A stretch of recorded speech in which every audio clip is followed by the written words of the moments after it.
Bonjour Jean-Baptiste Lemoyne. Bonjour. Vous êtes secrétaire d'État auprès du ministre de l'Europe et chargé des Affaires européennes et des Affaires étrangères.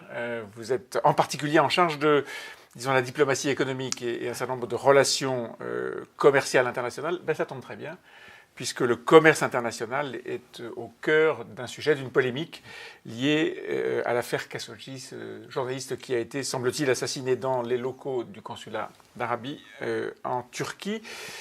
Lorsque la question a été posée à Emmanuel Macron il y a 2 jours de savoir s'il fallait prendre des sanctions contre l'Arabie saoudite, il a paru très agacé. Pourquoi, à votre avis ? Non, mais le président de la République, il est constant. Il ne souhaite pas qu'on lui dicte le moment auquel une décision est prise. Et donc, pardon, mais l'actualité dicte là aussi son agenda. Mais, on ne peut pas être le maître des horloges en tout.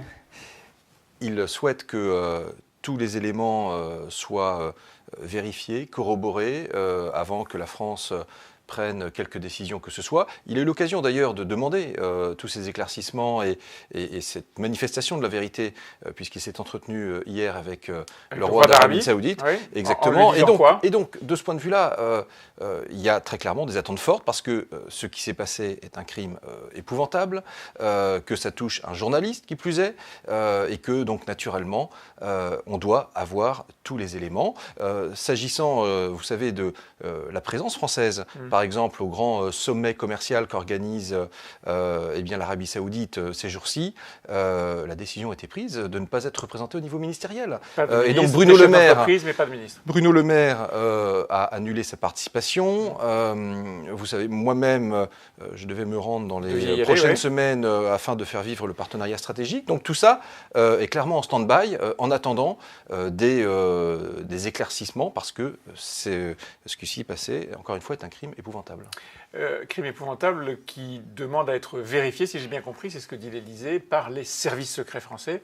Est-ce que vous croyez vraiment que les services secrets français vont, le vérifier en détail et surtout divulguer des éléments de preuve qui nous permettront à nous de voir s'il y a matière ou pas à sanction ? Vous savez, je crois que ce qui fait la force de la lutte contre un certain nombre de troubles internationaux, c'est la coopération étroite entre nos services et les services partout dans le monde. Et donc, je n'ai pas de doute qu'un certain nombre de recoupements pourront être faits. Quelles sanctions faudrait-il prendre si la responsabilité de l'Arabie saoudite était avérée ?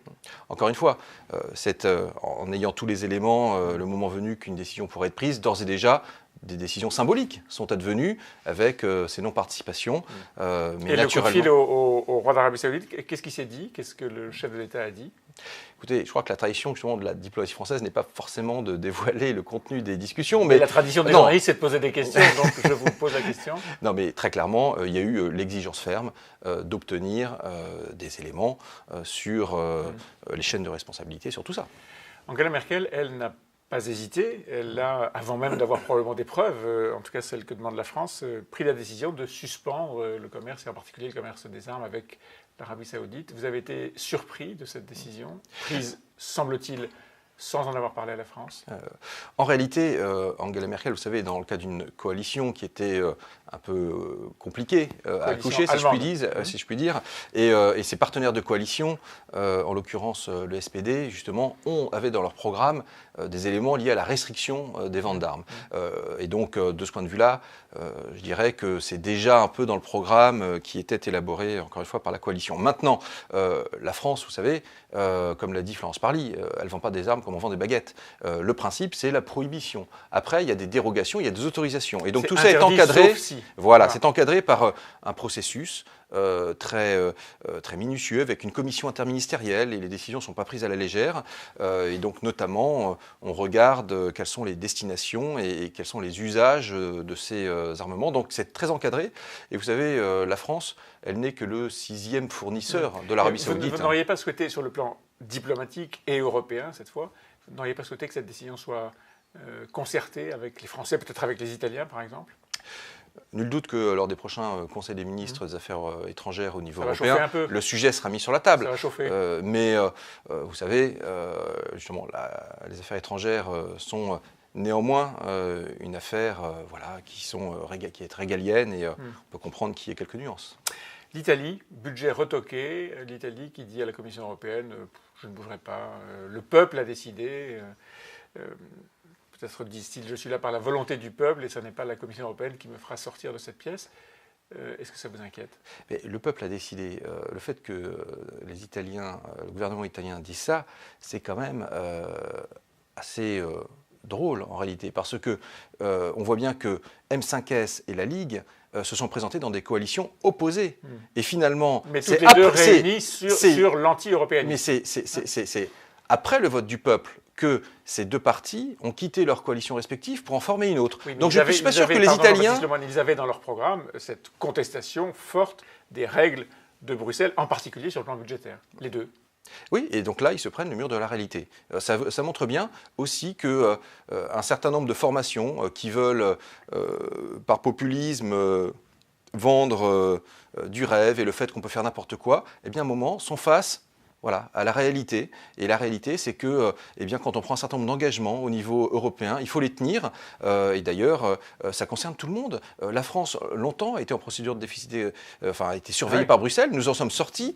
Ça fait 3 ans. Ça fait 3 ans que la France présente des budgets en dessous de 3% de déficit. Eh bien, cela doit concerner l'ensemble des pays européens. Il n'y a pas d'exception italienne. Vous dites d'abord, l'Italie sera dans les clous en ce qui concerne le déficit. Il monte à 2,4%, mais la Commission pointe le dérapage très rapide des dépenses. Vous dites qu'ils se prennent le mur de la réalité, sauf que cette réalité, elle est friable. Ce mur est friable, en tout cas, puisque la Commission dit on retoque, vous devez représenter, vous avez 3 semaines pour représenter un budget, et il ne se passera rien. Alors, vous avez raison, on est à un moment de vérité pour l'Union européenne en bien des domaines, en matière budgétaire, en matière migratoire, en matière commerciale. Et il ne se passera rien. Et donc quand on est comme ça à la croisée des chemins, je pense qu'il est temps d'imaginer un sursaut européen, d'imaginer effectivement, et ça va être le cadre de la campagne européenne. Oui, mais pour faire quoi? Pour contraindre l'Italie à se mettre dans les clous, à respecter sa parole antérieure?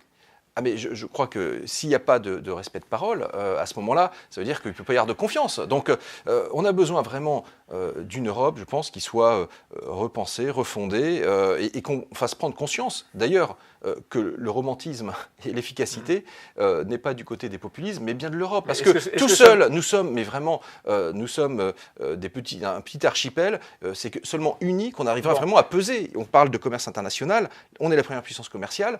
À condition qu'on soit tous ensemble. Mais est-ce que tout ça ne démontre pas que la Commission européenne n'a en réalité aucun pouvoir, en tout cas aucun pouvoir de contrainte, aucun pouvoir pour définir la politique économique, budgétaire d'un pays?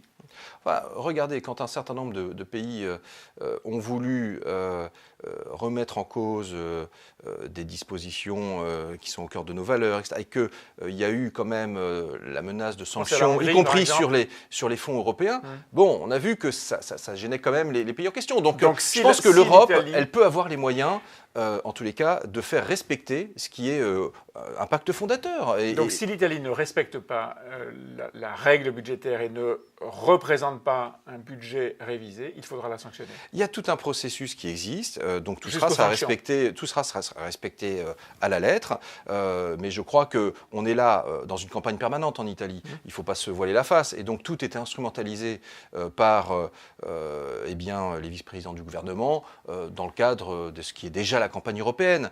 Mais en réalité, les Italiens sont confrontés au fait que des partis ne leur ont pas forcément dit la vérité sur leur alliance avant le vote, et qu'aujourd'hui, ils sont rattrapés par la réalité. Le mur de la réalité. Merci Jean-Baptiste Lemoyne. Merci à vous.